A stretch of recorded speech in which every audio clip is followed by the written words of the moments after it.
আসসালামু আলাইকুম। Chittagong electrical and electronics service থেকে আপনাদেরকে স্বাগতম।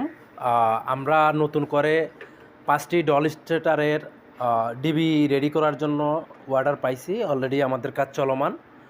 সো আপনারা যারাই যেখান থেকে আমাদের ভিডিওটা দেখেন অবশ্যই আমাদেরকে সাপোর্ট করবেন। আর এই হচ্ছে আমাদের সহকর্মী যারা কাজ করতেছেন। বড় ভাই, ফিলিংসটা কেমন কাজ করতেছেন? আলহামদুলিল্লাহ, অনেক ভালো। আপনার কোম্পানির কাজ পায় অনেক স্যাটিসফাই আমরা।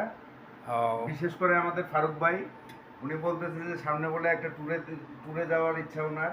আপনি যদি সেই ইচ্ছাটা পূরণ করেন আর কি। ইনশাল্লাহ ইনশাল্লাহ। ফারুক ভাই, আপনার অনুভূতিটা বলেন তো। ফারুক ভাই, অনুভূতি না, হ্যাঁ, না ভালো লাগতেছে। কাজের হ্যাঁ। পরিবেশটা কেমন? কাজের পরিবেশটা অনেক সুন্দর। আর অবশ্যই আমাদেরকে সাপোর্ট করবেন সবাই, নাকি? ওকে, আসসালামু আলাইকুম।